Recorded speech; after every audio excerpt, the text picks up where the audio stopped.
Good morning दोस्तों। आज के वीडियो में हम लोग फ्यूचर परफेक्ट टेंस के बारे में पढ़ेंगे।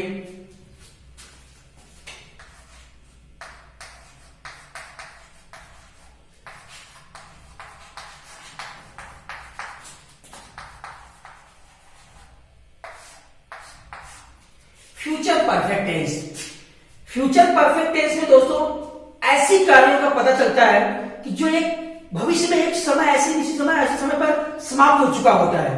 मैंने पहले बता चुका हूं कि आपको प्रेजेंट परफेक्ट चाहे पास्ट परफेक्ट हो, इस सारे परफेक्ट जो होते हैं, जो तीनों टेंस में जो परफेक्ट होते हैं, उनमें जो क्रिया होती है वह कोई एक निश्चित समय पर समाप्त हो चुकी होती है। ऐसे कार्यों का हम परफेक्ट टेंस में बनाते हैं। तो फ्यूचर परफेक्ट टेंस में क्या होता है कि जो क्रिया भविष्य में कोई एक समय पर ऐसे समय पर समाप्त हो चुकी होती है, ऐसे कार्यों का इसमें पता चलता है। तो इसके लिए हम सबसे पहले इस टेंस की पहचान पता करेंगे। तो आओ देखते हैं दोस्तों कि इस टेंस की पहचान क्या होती है। जैसे पहचान, इस काल के हिंदी वाक्यों के अंत में चुका होगा, चुकी होगी,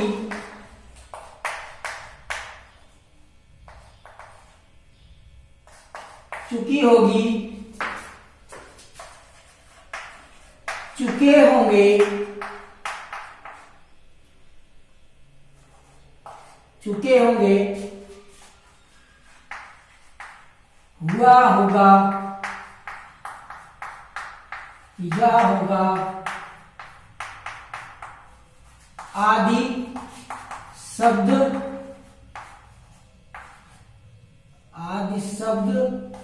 आते हैं। यह दोस्तों इसकी पहचान हो गई। क्या है पहचान? कि इस काल के हिंदी वाक्यों के अंत में चुका होगा, चुकी होगी, चुके होंगे, गया होगा, गई होगी आदि शब्द आते हैं।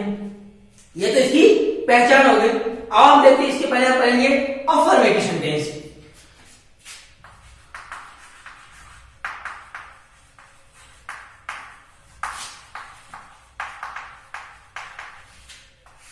अफर्मेटिव सेंटेंस दोस्तों ध्यान रखना इसमें कि जब आप पास्ट परफेक्ट टेंस पढ़ रहे थे तो उसमें मैंने बताया था 3 प्रकार के वाक्य बताए थे, लेकिन इसमें 2 प्रकार के वाक्य होंगे। 2 प्रकार के वाक्य होंगे जिसमें पहले में होगा, पहला जो वाक्य होगा ऐसा कि जिसमें सिंगल क्रिया होगी और जो दूसरा वाक्य होगा उसमें 2 क्रियाएं होंगी। तो आपको पास्ट परफेक्ट में पढ़ाया गया था कि जिसमें 2 क्रियाएं होती है वो 2 प्रकार के वाक्य होते हैं। एक तो पहले आता है और एक में बाद आता है। लेकिन दोस्तों इसमें ध्यान रखना कि इसमें केवल पहले वाला शब्द आएगा, बाद वाला वाक्य नहीं आएगा। इसमें केवल पहले वाला शब्द आएगा। आओ उसको हम एक एग्जाम्पल के माध्यम से थोड़ा सा हिंदी वाक्य देखते हैं क्या होता है, कैसे वाक्य आते हैं। तो पहला वाक्य ऐसे हो जाएगा, जैसे वह अपना कार्य समाप्त कर चुका होगा। यह वाक्य हो गया दोस्तों। और दूसरा वाक्य क्या है? मेरे आने से पहले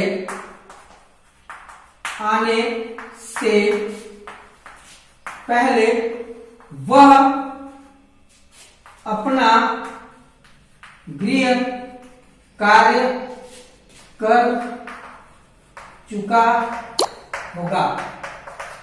ठीक, यह हो गया दोस्तों। कहने का हमारा मतलब है कि इस तरह के वाक्य इस टेंस में आएंगे। मैंने पहले बता दिया कि 2 प्रकार के वाक्य बनेंगे। पहला तो यह है कि समाप्त करना एक क्रिया है, लेकिन इसमें मेरे आने एक क्रिया है और एक कार्य कर चुका होना 2 क्रिया है। एक क्रिया ए और एक क्रिया ए। इसमें सिंगल क्रिया है, इसमें 2 क्रिया है। तो मैंने पहले बता दिया कि जब पास्ट परफेक्ट पढ़ रहे थे हम लोग, तो उसमें पहले शब्द आता था और एक वाक्य और होता था, उसमें बाद शब्द आता था। तो बाद वाला इस टेंस में नहीं होगा, लेकिन जो पहले शब्द है वह पहले शब्द वाला वाक्य इस टेंस में होगा। इस तरह हम इस टेंस में दो प्रकार के वाक्य पढ़ेंगे। इसके दोनों के अलग अलग फार्मूले होते हैं, दोनों के अलग अलग फार्मूले पर इसको हम ट्रांसलेट करते हैं। तो आओ देखते हैं दोस्तों वो फार्मूला कौन सा है। तो उस फार्मूले के लिए दोस्तों पहले हम फार्मूला देखेंगे। फार्मूला है पहला सब्जेक्ट, उसके बाद विल या शैल, उसके बाद हैव, उसके बाद वर्ब की थर्ड फॉर्म, उसके बाद ऑब्जेक्ट, उसके बाद अदर। यह पहला फार्मूला हो गया। और उसके एग्जाम्पल के माध्यम से सिद्ध करते हैं। जैसे सोहन अपना कार्य समाप्त कर चुका होगा। अब यहां पे देखो दोस्तों, चुका होगा आया हुआ है। फ्यूचर परफेक्ट टेंस की मैंने पहचान पहले बता दिया, चुका होगा, चुकी होगी, चुके होंगे। तो वाक्य के अंत में क्या आया हुआ है? चुका होगा। तो ये पता चल गया कि कौन सा टेंस है? फ्यूचर परफेक्ट टेंस है। अब हमें यहाँ पे देखना है कि सिंगल क्रिया वाला है, डबल क्रिया वाला है। अब इसमें देख रहे हो करना एक ही क्रिया है, क्रिया सिंगल वाला है। हमें यह फार्मूले को, इसी फार्मूले को इसको सिद्ध करना है। तो आओ देखते हैं इस फार्मूले को सिद्ध करके। सबसे पहले सब्जेक्ट क्या है? सोहन हो गया। अब इसके बाद विल और शैल।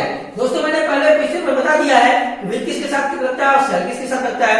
तो आई और वी के साथ शैल लगता है, बाकी कर्ताओं के साथ विल लगता है। यहाँ पे आई और वी है नहीं, इसलिए यहाँ पे क्या लगेगा? विल। उसके बाद हैव। ये दोस्तों ध्यान रखना कि इस टेंस में हेल्पिंग वर्ब के साथ, चाहे विल हो चाहे शैल हो, दोनों के साथ क्या जुड़ेगा?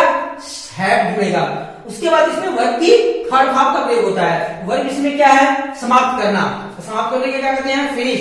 यहां पे क्या हो जाएगा? फिनिश्ड। अब सोहन अपना कार्य, तो सोहन के अपना के लिए क्या हो जाएगा? Is verb. यह हो गया दोस्तों पहला वाक्य।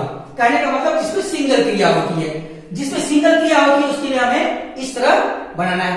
अब हमें देखना है जिसमें डबल क्रिया आती है, मतलब दो क्रियाएं आती है साथ में। तो उसके लिए दोस्तों ध्यान रखना, उसके लिए फार्मूला थोड़ा सा अलग है और उसका करने का जो ट्रांसलेट हो थोड़ा सा तरीका अलग है। आओ देखते हैं उसको एग्जांपल। पहले हम उसको फार्मूला देखते हैं। पहले फार्मूला क्या है? पहले सब्जेक्ट विल, शैल, उसके बाद हैव, उसके बाद वर्ब की थर्ड फॉर्म, उसके बाद ऑब्जेक्ट, उसके बाद अदर, उसके बाद बिफोर, उसके बाद सब्जेक्ट, उसके बाद वर्ब की फर्स्ट फॉर्म में यस या यस, उसके बाद ऑब्जेक्ट, उसके बाद अदर। यह हो गया दोस्तों इसका फार्मूला। अब ध्यान देना दोस्तों, इस फार्मूले में क्या डिफरेंट है? डिफरेंट यह है दोस्तों कि बिफोर के बाद वाला जो मैंने फार्मूला लिखा है वह कौन से टेंस में है? वह प्रेजेंट सिंपल में है, प्रेजेंट इंडेफिनिट में है, अफर्मेटिव टेंस के। अब यहां ध्यान देना दोस्तों कि जब हम पास्ट परफेक्ट पढ़ रहे थे, तो उस प्रकार के ऐसे वाक्यों का हम ट्रांसलेट कर रहे थे जिसमें पहले आया होता था। तो उसको हम जो पहला जो वाक्य था उसको हम पास्ट परफेक्ट में करते थे, और जो दूसरा वाक्य होता था उसको हम किस स्टेज में करते थे? पास्ट सिंपल में करते थे। लेकिन यहाँ पे थोड़ा डिफरेंट है दोस्तों कि अब डिफरेंट क्या है कि हम जो पहला वाक्य है उसको हम किस टेंस में कर रहे हैं? फ्यूचर परफेक्ट में कर रहे हैं। लेकिन जो बिफोर के बाद वाला वाक्य है उसको हम किस में कर रहे हैं? प्रेजेंट सिंपल में, वो भी अफर्मेटिव सेंटेंस में कर रहे हैं दोस्तों। आपको याद होगा जब हम प्रेजेंट सिंपल पढ़ा रहे थे अफर्मेटिव सेंटेंस, तो उसमें मैंने बताया था कि सब्जेक्ट और प्लस वर्ब की फर्स्ट फॉर्म में यस या ईएस लगाते हैं। तो दोस्तों ध्यान रखना, यहाँ पे यह पहला जो फार्मूला है यहां से यहां तक, ये जो फार्मूला है यह फ्यूचर परफेक्ट का है। लेकिन ये जो दूसरा फार्मूला है यह कौन से टेंस का है? प्रेजेंट सिंपल का है। उसको हम प्रेजेंट सिंपल में करेंगे। तो आओ दोस्तों एग्जांपल के माध्यम से देखते हैं। आई अंडरस्टैंड होता है, एग्जांपल के माध्यम से आपको अच्छी तरह समझ में आ जाए। एग्जांपल है जैसे मेरे जाने से पहले तुम खाना खा चुके होंगे। अब यहां पे देखो दोस्तों, मेरे जाने से पहले तुम खाना खा चुके होगे। अब यहां पर देखो दोस्तों, पहले आया हुआ है, दो क्रिया है, एक तो ये क्रिया है और एक खा चुका हूं, दो क्रिया है दोस्तों ना। अब हमने पास्ट परफेक्ट प्रातिश में बताया था कि हमें इसमें यह ध्यान रखना होता है कि प्रिंसिपल क्लॉज कौन सा होता है और सबऑर्डिनेट क्लॉज कौन सा होता है। तो दोस्तों आपको मैं रिमेंबर करा दूं कि हमने पहले बताया था कि जो क्रिया पहले समाप्त होती है, जो क्रिया पहले समाप्त होती है उसे हम प्रिंसिपल क्लॉज कहते हैं, मतलब प्रधान उपवाक्य कहते हैं। इसमें दोस्तों कौन सी क्रिया पहले हो रही है? तुम खाना खा चुके होगे, मतलब मैं गया नहीं हूं, उससे पहले तुम खाना खा चुके होगे। तो दोस्तों किसका मतलब हमें यह पहला है वाक्य, मतलब पहले क्रिया समाप्त हुई है, और ये दूसरा क्रिया है, मतलब दूसरी सबऑर्डिनेट, जिसको कहते हैं सबऑर्डिनेट, आश्रित उपवाक्य। तो दोस्तों इसमें यह ध्यान रखना कि जो क्रिया पहले समाप्त होती है उसे हमें फ्यूचर परफेक्ट में करना है, जो क्रिया बाद में होती है उसको हमें प्रेजेंट सिंपल में करना है। तो क्रिया यह पहले समाप्त हो रही है, इसको हमको पहले करना है, तो क्या हो जाएगा? यू विल हैव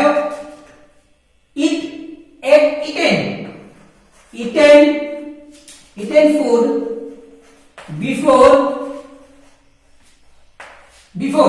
अब ये तो हो गया फ्यूचर परफेक्ट में। अब हमें दूसरा चीज में करना है प्रेजेंट सिंपल में। प्रेजेंट सिंपल क्या? मेरे जाने, तो मेरे मतलब आई गो, क्या हो जाएगा यहाँ पे? आई गो। अब दोस्तों कहोगे कि इसमें यस क्यों नहीं लगा? तो आपको याद दिला दूं, आपको रिमेम्बर कर दूं कि जब मैं प्रेजेंट सिंपल पढ़ा रहा था तो उसमें बताया था कि जब कर्ता एक वचन होगा तब हम क्रिया में एस या यस लगाएंगे, जब कर्ता बहुवचन होगा तो क्रिया में यस या यस नहीं लगता है। उसका रीजन मैंने बताया हुआ था कि क्योंकि क्रिया हमेशा बहुवचन में होती है, उसको एक वचन बढ़ाने के लिए हम क्रिया में यस या यस लगाते हैं। तो यह इस तरह इसका हम ट्रांसलेट करेंगे। तो आई होप आप लोगों को यह समझ में आया होगा। इसमें कुछ नहीं करना है, जिसमें सिंगल क्रिया है उसको तो आप शायद आपको अच्छी तरह समझ में आ गया। जिसमें डबल क्रिया है उसमें केवल यह देखना है जो क्रिया पहले समाप्त होती है उसको हमको पहले करना है, वो भी पास्ट परफेक्ट टेंस में करना है। जो बाद में क्रिया होती है उसको हमको बिफोर के बाद करना है, लेकिन प्रेजेंट सिंपल में करना है। बस इतना ही करना है और कुछ भी नहीं करना। इस फॉर्मूले को आपको रखना है। तो आई होप आप लोगों को समझ में आ गया होगा। ये तो था आपका अफर्मेटिव सेंटेंस। अब इसी पर आपको बताऊंगा मैं नेगेटिव सेंटेंस। नेगेटिव सेंटेंस में दोस्तों इसमें भी दो प्रकार के फार्मूले बनेंगे। उसमें कुछ नहीं करना है, यहाँ पे विल और शैल के बाद क्या लगाना है? नॉट। यहाँ पे भी वही करना है, विल और शैल के बाद नॉट लगाना है। तो आओ उसको हम देखते हैं एग्जाम्पल के माध्यम से।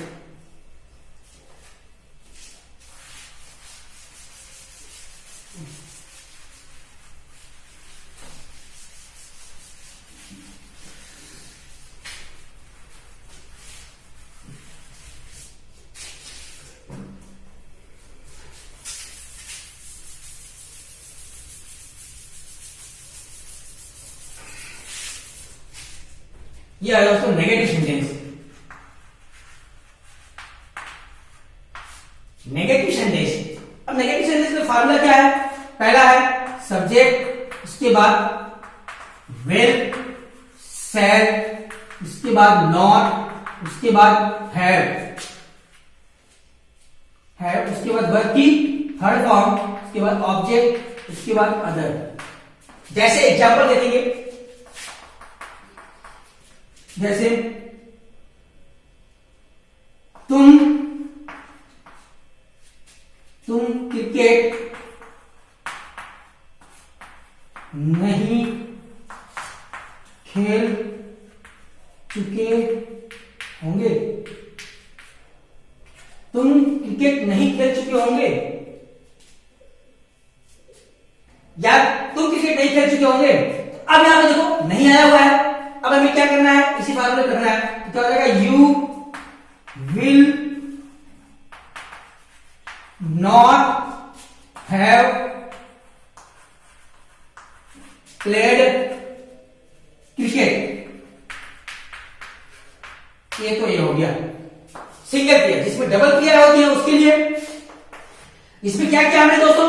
केवल क्या किया? विल और हैव के बीच में क्या लगा दिया? नॉट। बस और कोई परिवर्तन मतलब नहीं है, तीसरे स्थान में क्या लगा देना है, नॉट। तो वैसे ही दूसरे फार्मूले में भी होगा, जैसे सब्जेक्ट विल, शैल, उसके बाद नॉट, उसके बाद हैव, उसके बाद वर्ब की थर्ड फॉर्म, उसके बाद ऑब्जेक्ट, उसके बाद अदर, उसके बाद बिफोर, उसके बाद सब्जेक्ट, उसके बाद वर्ब की फर्स्ट फॉर्म में यस या यस, उसके बाद ऑब्जेक्ट, उसके बाद अदर।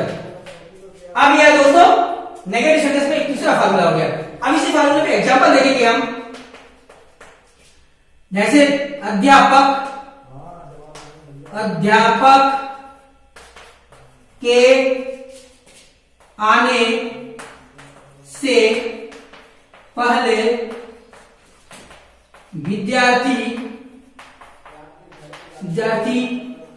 अपना कार्य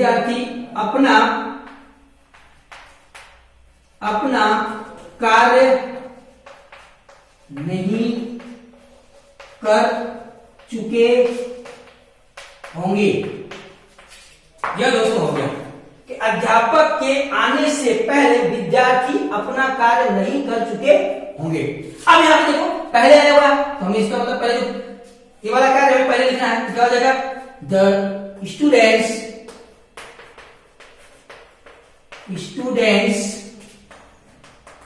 will not have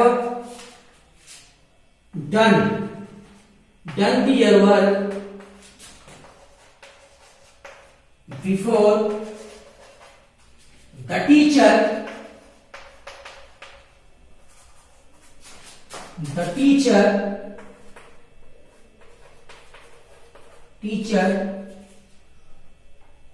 comes। ये हो गया दोस्तों। इसमें क्या किया मैंने, विल और नॉट, और जो दूसरा वाक्य है उसको पास्ट सिंपल से प्रेजेंट सिंपल में कर दिए हैं। तो इस तरह ये आपका नेगेटिव सेंटेंस हो गया। अब इसी में हम आपको इंट्रोगेटिव बताएंगे। तो इंट्रोगेटिव पढ़ने से पहले आपको बता दो, इसमें इसी में केवल क्या हो जाएगा, विल और शैल पहले आ जाएगा इसमें, और इसमें भी विल शैल जो लिखे थे हैं वह पहले आ जाएगा, बाकी सभी सेम हो गए। और उसके एग्जाम्पल देखते हैं।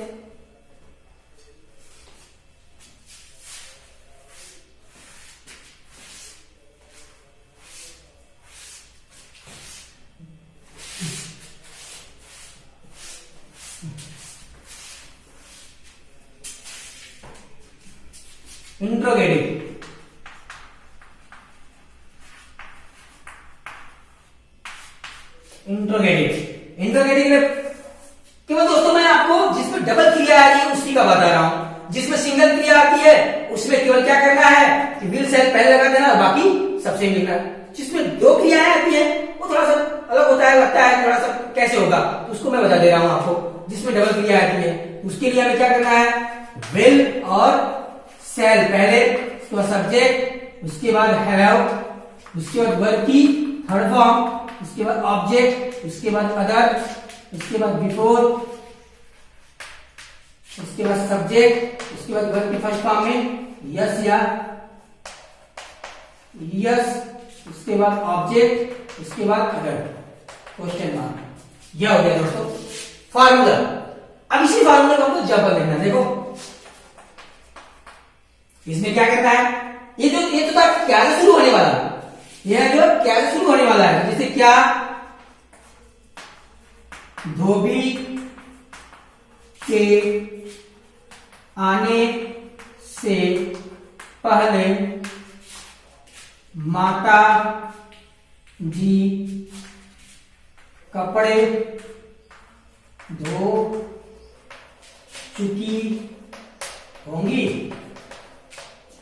ये हो गया दोस्तों, क्या धोबी के आने से पहले माता जी कपड़े धो चुकी होंगी। अब इसमें पहले यह तो क्या हो जाएगा, will mother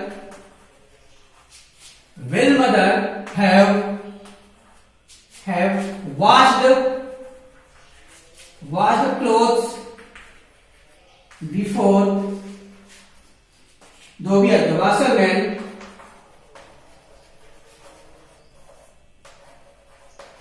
washerman was washes. ये हो गया दोस्तों इसका ट्रांसलेट। इसमें क्या किया मैंने, कुछ नहीं किया है, जैसे अफर्मेटिव का बना रहा था वैसे ही है, केवल क्या किया हमने, विल से इसके बाद होता था वही हमने क्या कर दिया, इसको पहले कर दिया, और इसमें कोई परिवर्तन हुआ ही नहीं, जैसे का तैसा है, इसमें कोई परिवर्तन आपको दिख रहा है कोई नहीं, तो ये इसको हम इंट्रोगेटिव करेंगे, मतलब क्या से शुरू होने वाला। अगर इसी जगह अगर क्या क्यों कब कहां बीच में आता है तो क्या करेंगे हम, उसकी कुछ नहीं दोस्तों, केवल क्या परिवर्तन है इसमें, क्वेश्चन वर्ड आगे हो जाता है और उसमें कोई परिवर्तन नहीं। जैसे देखो अब इसमें हमें क्या करना है, फॉर्मूले में खाली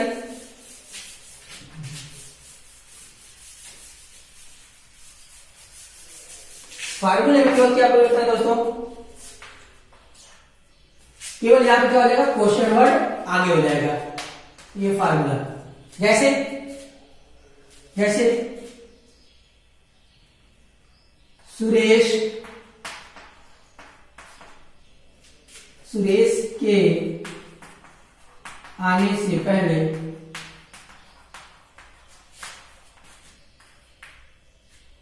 सुरेखा ने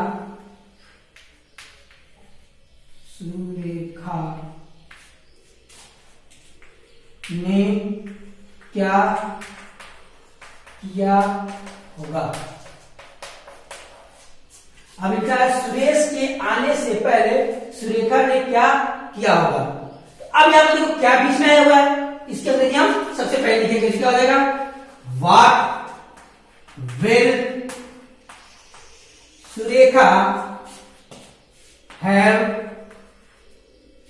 done before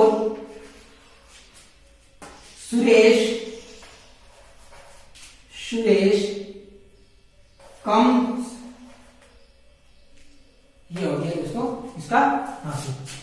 what will Surekha have done before Suresh comes, यह हो गया दोस्तों बीच में क्या क्यों कब कहा आने वाला, ये इसका ट्रांसलेट हो गया।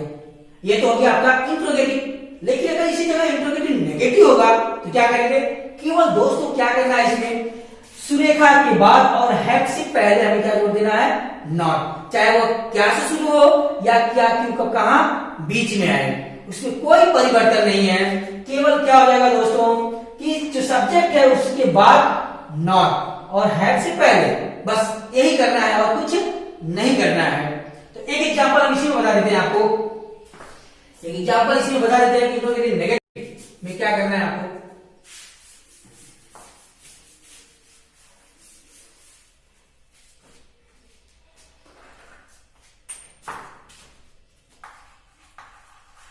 नेगेटिव सेंटेंस, अब इसमें क्या करना है दोस्तों, यहां पे केवल आपको क्या करना है, नॉट जोड़ देना है, सब्जेक्ट नॉट, उसके बाद है, बस और कुछ भी परिवर्तन नहीं है, केवल सब्जेक्ट के बाद नॉट और हैव से पहले नॉट लिख देना है। और एग्जांपल देखते हैं,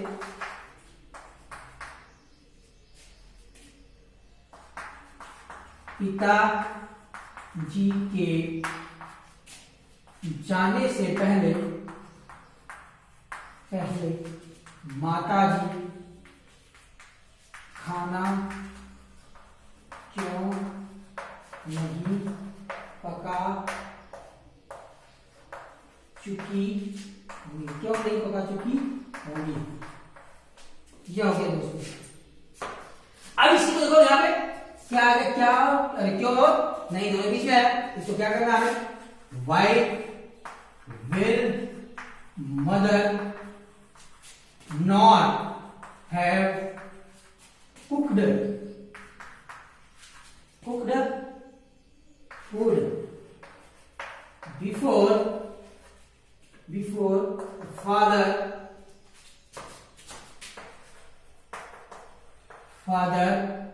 गोज, क्वेश्चन मार्क। यह हो गया दोस्तों।